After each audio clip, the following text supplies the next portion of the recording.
Tonight, an ABC 57 update on the river. A special investigation onto how 16-year-old Eric McGinnis of Benton Harbor wound up dead in the St. Joseph River 30 years ago. His death was originally ruled an accidental drowning, but after a new witness came forward to ABC 57 News, the St. Joe, Michigan Police Department reopened the case last spring.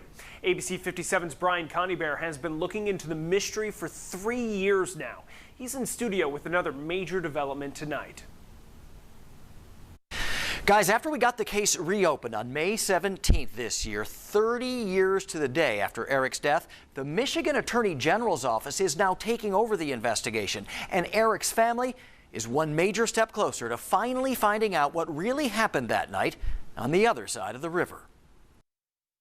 On a Friday evening in May of 1991, Eric McGinnis was dropped off by his father at The Club, a popular teen dance spot at 505 Pleasant Street in downtown St. Joseph.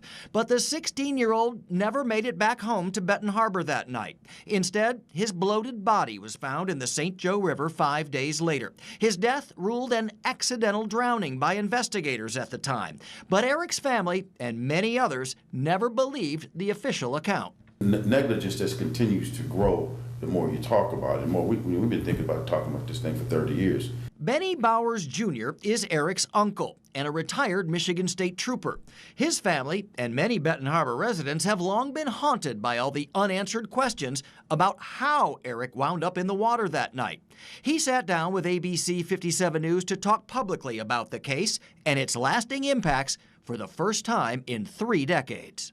My sister died with a broken heart. But Benny Bowers, who grew up in Benton Harbor and helped raise Eric at times, has new hope the mystery surrounding exactly how his sister Ruth's son died will finally be solved. Because a new witness came forward to ABC 57 News after seeing our 2018 series called The River, investigating how and why at least 6 African Americans from Benton Harbor have been found dead in the murky water over the years.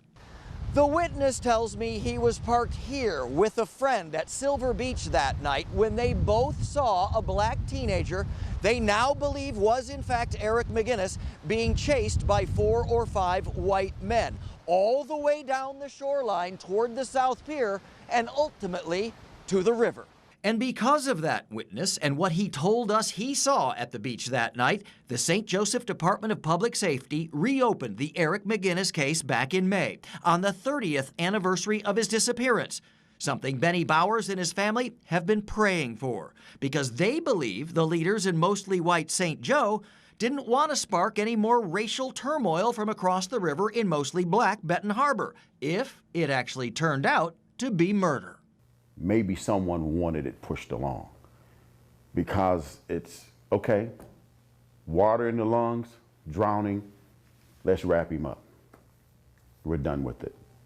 Opposed to doing the type of autopsy that would require a pathologist, a criminal pathologist, to do the type of work that's needed to determine if there was suspicious behavior associated with his drowning. The McGinnis family deserves closure. Special Agent Gentry Shelby works with the Michigan Attorney General's office. ABC 57 News has now confirmed his team is taking over the reopened investigation from police in St. Joe. He's working with the new witness and wants anyone else with solid, concrete information to come forward.